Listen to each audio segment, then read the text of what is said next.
सतयुग की देवी देवताओं की दुनिया और कलयुग की आसुरी संस्कारों वाली दुनिया में क्या अंतर है और उसे हम कैसे पूरा कर सकते हैं। ओम शांति। सतयुग को स्वर्ग कहा जाता है, देवलोक कहा जाता है, जिसमें देवी देवताओं का वास होता है। हम सब जानते हैं, भारत की महिमा में आता है कि भारत में देवी देवता विचरते थे सतयुग में, और आज हम जानते हैं कि वह देवी देवता केवल मंदिरों में मूर्तियों के रूप में, यादगार के रूप में रखे जाते हैं, परंतु फिर भी लोग उनके आगे जा कर के उनकी भक्ति करते हैं, उनका कीर्तन करते हैं, उनकी आराधना करते हैं, उनके आगे प्रार्थनाएं करते हैं। और सचमुच जो बाहर की दुनिया है, कलयुगी दुनिया है, वो मंदिरों में जाकर कुछ समय के लिए तो कम से कम उस दुनिया के सारे दुख दर्द भूल जाते हैं। तो देवी देवताओं के मंदिर भी आज तक भी बहुत सुख देते हैं, शांति देते हैं। अब प्रश्न उठता है, वही देवी देवता जो हम सतयुग में थे, क्योंकि हम देवी देवताओं को अपने पूर्वज मानते हैं, तो अवश्य ही आदिकाल में हम ही लोग अपने पूर्व जन्मों में देवी देवता रहे होंगे, क्योंकि जब सतयुग था तो सभी सतयुगी थे, और धीरे धीरे त्रेता में आकर, फिर द्वापर में आकर, फिर कलयुग में पहुंचकर, और अब कलयुग के अंत में हम देवी देवताओं के सभी लक्षणों को खो चुके हैं। इसीलिए हम देख सकते हैं कि धर्म ग्लानि के जितने भी लक्षण हैं, आज वो साफ दिखाई दे रहे हैं, और उनके परिणाम स्वरूप दुख और अशांति जो चारों तरफ फैला हुआ है, उसको भी हम सब अनुभव कर रहे हैं। अब प्रश्न उठता है कि देवी देवताओं में ऐसी कौन सी विशेषताएं थी, ऐसे कौन से गुण थे जो आज हमारे अंदर नहीं है, जिनके कारण वो सुखी थे और आज हम दुखी हैं। क्यों ना हम उन गुणों को धारण करके पुनः इस कलयुगी दुनिया में ही देवी देवता बनने की क्वालिफिकेशंस को धारण करें, और आने वाली सतयुगी दुनिया में देवता रूप में जन्म लेने के अधिकारी बने। इसमें ही परमपिता परमात्मा हमारी मदद करते हैं। कहा जाता है, हिम्मते बच्चे मददे बाप, और केवल इसके लिए ही परमपिता परमात्मा इस विश्व परिवर्तन के लिए, आत्माओं के परिवर्तन के लिए अपने परम धाम को छोड़कर जन्म मरण से न्यारे, दुख सुख से न्यारे परमात्मा अवतरित होते हैं इस धरती पर, अर्थात दिव्य जन्म लेते हैं। वो जन्मते तो नहीं हैं, ना शरीर छोड़ते हैं, क्योंकि वो अकाल मूर्त हैं, अविनाशी हैं, किंतु एक अलौकिक रीति से जन्म लेते हैं, जिसका स्मारक श्रीमद् भगवत गीता है। केवल भगवत गीता में वर्तमान और भविष्य को मिला दिया गया है, क्योंकि कलयुग के बाद सतयुग आता है, तो सतयुगी श्री कृष्ण शरीरधारी देवता को गीता का भगवान मान लिया गया है, जबकि परमात्मा कहते हैं, मैं तो पहला लेसन ही तुमको देता हूँ आत्माओं को, कि तुम शरीर नहीं आत्मा हो। तो शरीरधारी देवता तो गीता के भगवान नहीं हो सकते। गीता के भगवान तो परम आत्मा हैं, क्योंकि वो हमको भी आत्मा का सबक सिखाते हैं, और परमात्मा को सारे देश में शिव निराकार के रूप में माना और पूजा जाता है, जिनके अनेकानेक मंदिर हमारे देश में मौजूद हैं। अब हम विचार करें तो ईश्वरीय ज्ञान के द्वारा भगवान ने क्या कहा कि देवताओं की दुनिया की अगर परिभाषा की जाए शॉर्ट में, वो क्या होती है, तो हम देखते हैं कि वहाँ सब कुछ ठीक ठाक होता है, एक्यूरेट होता है। और उसकी परिभाषा हम ये कर सकते हैं कि सतयुग में, देवलोक में हर चीज़ ठीक समय पर, ठीक स्थान पर और ठीक विधि से होती है। देवताओं की दुनिया में हर चीज़ ठीक स्थान पर, ठीक समय पर और इससे भी ज़्यादा महत्वपूर्ण ठीक विधि से होती है। इसीलिए वो स्वर्ग कहलाता है, परफेक्ट वर्ल्ड कहलाती है, जिसमें हमारी आयु भी पूरी होती है और लंबी होती है, प्रकृति भी सुखदायी होती है, वनस्पति, पंछी इत्यादि सब अति प्रसन्न करने वाले और सुख देने वाले होते हैं। स्वर्ग तो स्वर्ग ही कहलाता है।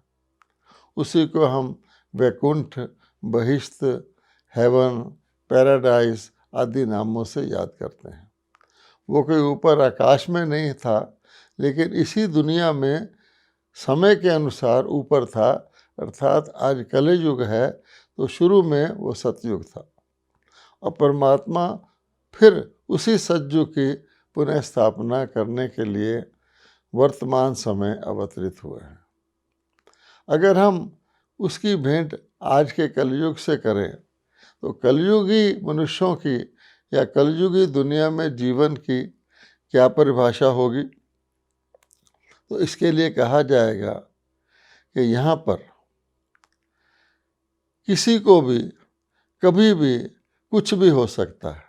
अर्थात यहाँ कोई भी चीज़ मर्यादा युक्त नहीं है, ठीक विधि से नहीं होती है, ठीक समय पर नहीं होती है, ठीक स्थान पर नहीं होती है। अर्थात ये दैवी संपदा की सतयुग का बिल्कुल उलट है। इसको इसीलिए उल्टी दुनिया भी कहा जाता है।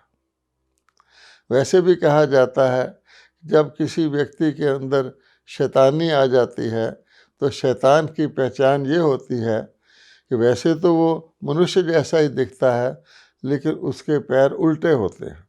यानी जब वो भागता है, आगे बढ़ना चाहता है तो पीछे की तरफ जाता है। उल्टे पैर का यही मतलब है। उसको विपरीत बुद्धि भी कहते हैं। गीता में कहा गया है विनाश काल विपरीत बुद्धि। अर्थात जब व्यक्ति की अकल मारी जाती है, उसकी बुद्धि पथरा जाती है, उसको झूठ सच दिखाई देता है और सच झूठ दिखाई देता है, जिसके लिए दुर्योधन का भी एग्जाम्पल देते हैं, तब ये दुर्गति की स्थिति आती है। तो सतगति वाले जो देवता थे 5000 वर्ष पूर्व, वो पुनः आकर के दुर्गति को प्राप्त हो जाते हैं, अर्थात दुखी होते रहते हैं। और इसीलिए कहा गया है कि परमात्मा को सद्गति दाता। तो सद्गति से पहले तो सद्गति नहीं होती ना, अर्थात हमारी दुर्गति होती है ना।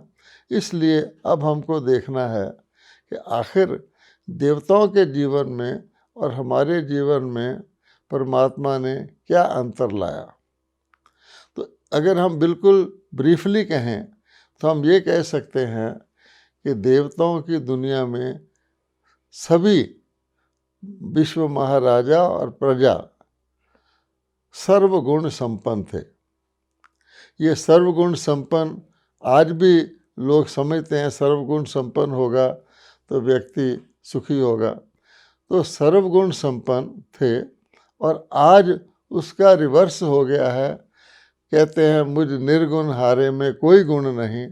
ना केवल हम गुण क्षीण हो गए हैं, बल्कि गुणों का स्थान अवगुणों ने ले लिया है।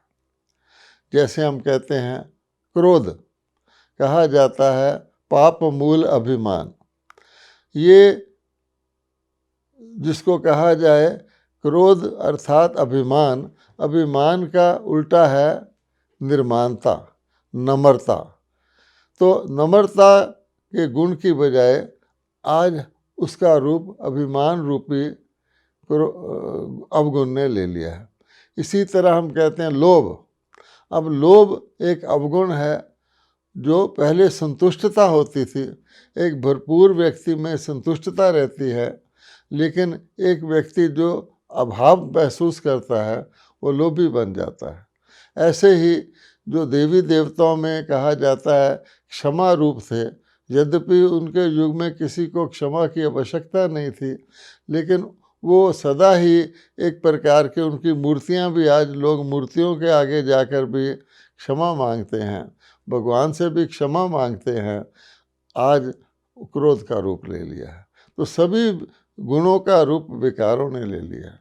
अब भगवान कहते हैं कि इन अवगुणों की दुनिया से गुणवान बनने के लिए आप आत्मा मेरे से योग लगाकर शक्ति लो, और शक्ति लेकर आपको करना क्या है, क्योंकि अगर हम आज भी वो अभ्यास करें जो देवी देवताओं के जीवन में था, तो हम पुनः उन गुणों की और उन दुखों से छूटने वाले सुख की, बल्कि अति इंद्रिय सुख की और आनंद की अनुभूति कर सकते हैं। तो हम जानते हैं, एक कहावत चली आती है जिसको हम कहते हैं, बुरा मत देखो, बुरा मत सुनो, बुरा मत बोलो, बुरा मत सोचो और बुरा मत करो। अच्छा, इसको अगर हम उल्टा कर लें, उसका भाव अर्थ निकलता है, अच्छा ही देखो, अच्छा ही सुनो, अच्छा ही बोलो, अच्छा ही सोचो और अच्छा ही करो।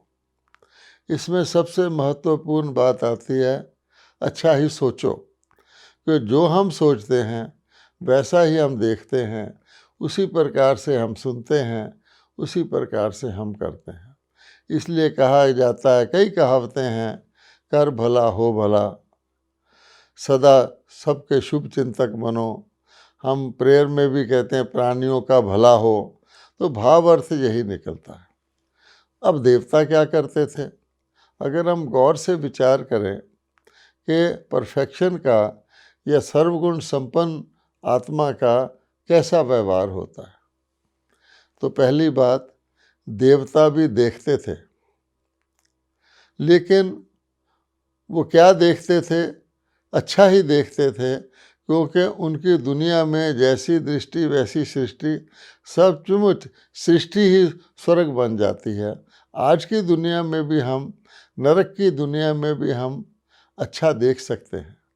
अब आप जानते हैं, कमल कीचड़ में ही उगता है, लेकिन आप देखेंगे कि जैसी दृष्टि वैसी सृष्टि। अच्छी दृष्टि वाला कीचड़ में कमल को देखेगा और बुरी दृष्टि वाला कीचड़ को देखेगा, तो फर्क हो गया ना। इसी प्रकार से हर चीज़ होती है। तो देवता देखते थे, अच्छा ही देखते थे, शुभ ही देखते थे, एक तो ये बात है। दूसरे, वो जितना देखना चाहिए उतना ही देखते थे, ना उससे कम ना उससे ज़्यादा। आज की दुनिया में या तो अति कर देते हैं या हम बिल्कुल कुछ भी नहीं करते। इसलिए हम, कहा जाता है कि किसी चीज़ को या हम कहीं जल्दी पहुंच जाते हैं या कहीं हम देर से पहुंचते हैं। कहीं हम भविष्य का सोचते रहते हैं, कहीं हम भूतकाल का सोचते रहते हैं, वर्तमान को खो देते हैं।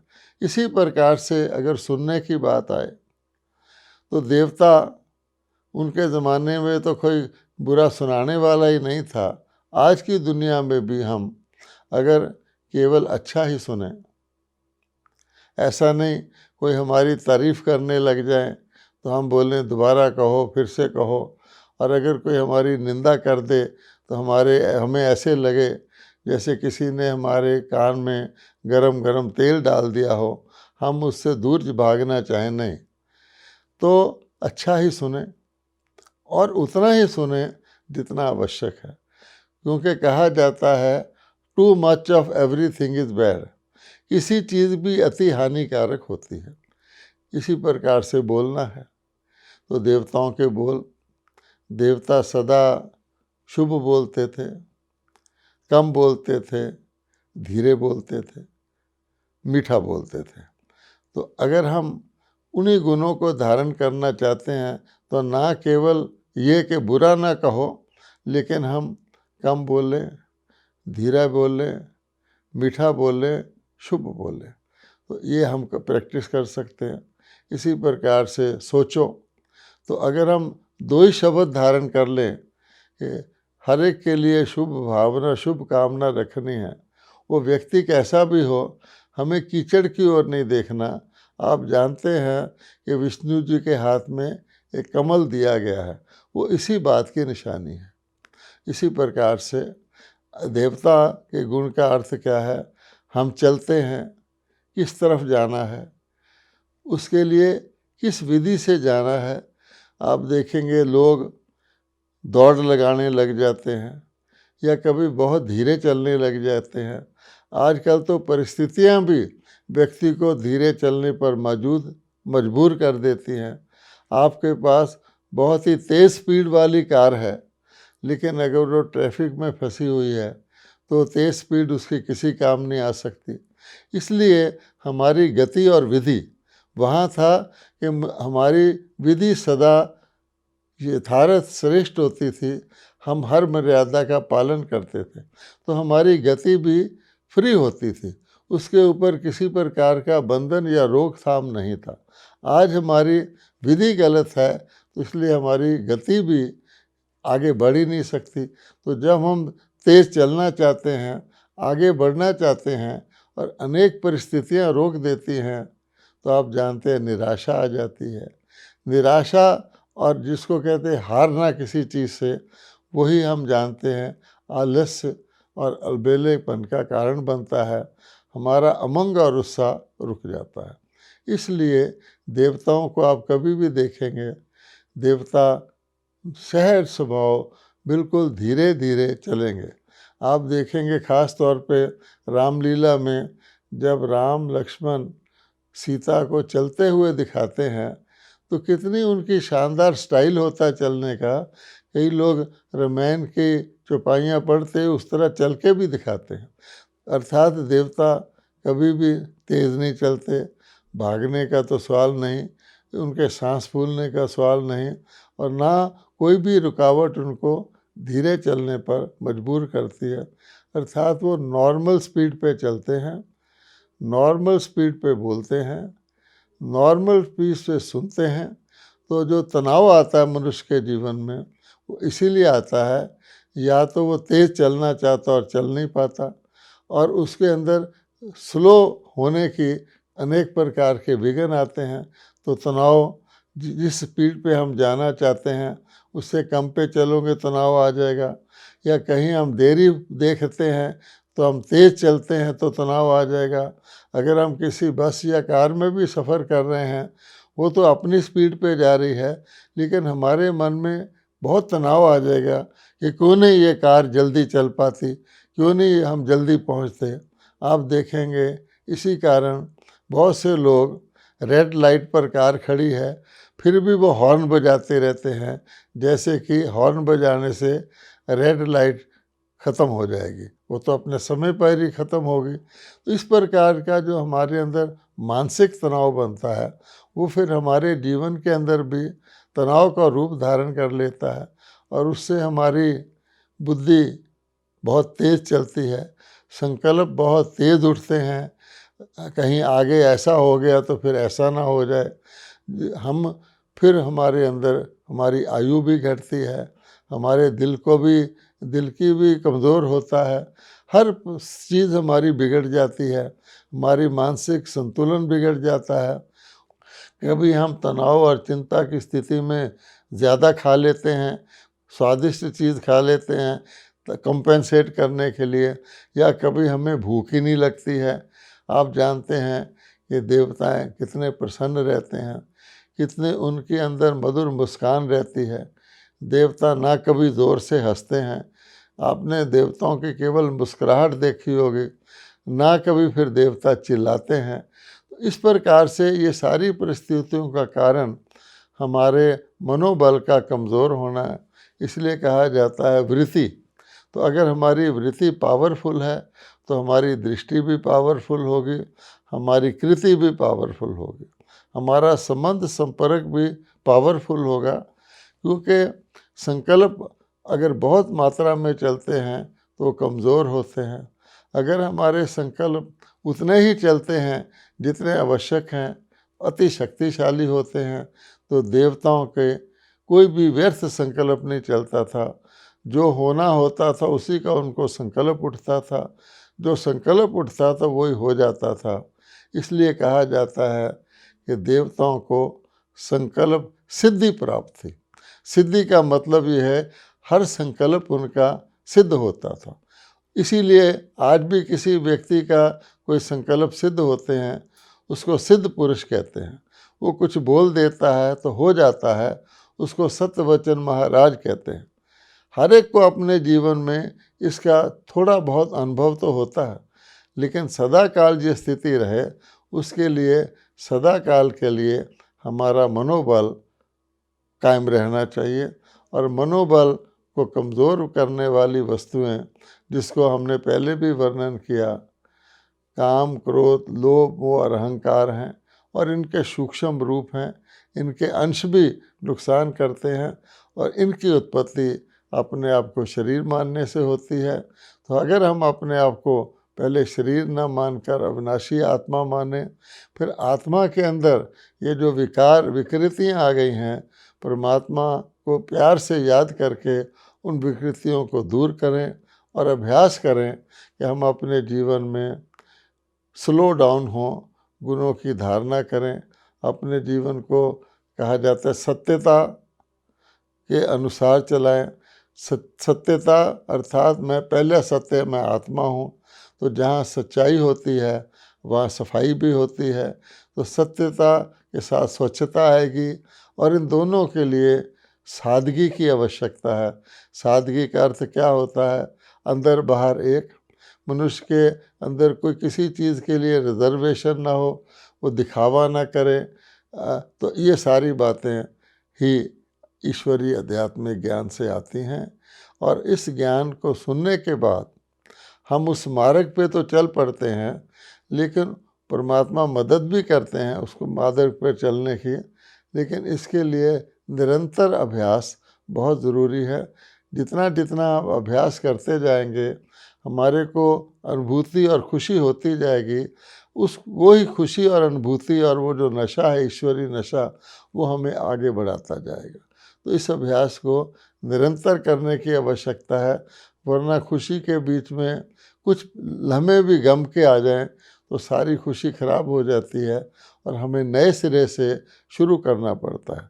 जैसे आप जानते हैं कि सांप और सीढ़ी का लूडो एक खेल होता है। आप कितनी भी सीढ़ी चढ़ें, अगर कोई ना कोई कमी कमज़ोरी बीच में है, तो वो जो सांप है, जिसको हम जहर कहते हैं, जिसको हम विकार भी कहते हैं, और सीढ़ी जिसको हम ज्ञान अमृत कहते हैं, कितना भी चढ़े वो विकार उसको, व्यक्ति की स्थिति को नीचे ले आते हैं। तो अपनी स्थिति को सदा ऊंच रखने के लिए भगवान ने कहा था स्थिति ऊंच रखो। आज लोग ऊंचा बनने के लिए ऊंचे स्थान पर, ऊंचे आसन पर बैठने लग जाते हैं। आप देवताओं को आप जानते हैं कि मूर्तियों को धरती पर नहीं रखते, ऊंचे आसन पर रखते हैं। इसी प्रकार से गीता इत्यादि धर्म ग्रंथों को भी ऊंचे स्थान पर रखते हैं। ऐसी कोई चीज़ नीचे गलती से गिर जाए तो उठा करके अपने माथा से लगाकर ऊंची करते हैं। वास्तव में ये ऊंची मनोस्थिति का यादगार है। तो हम सुबह से लेकर शाम तक ये देखें, घटनाएं आएंगी और जाएंगी, ये हमारी परीक्षा की तरह है, लेकिन हमारी मनोस्थिति स्थित रहनी चाहिए। और ये तब रह सकती है यदि हमारी बुद्धि की सूक्ष्म डोर, स्नेह युक्त डोर, परमपिता परमात्मा जो सर्वगुणों के सागर हैं, उनके साथ लगी रहे। ओम शांति।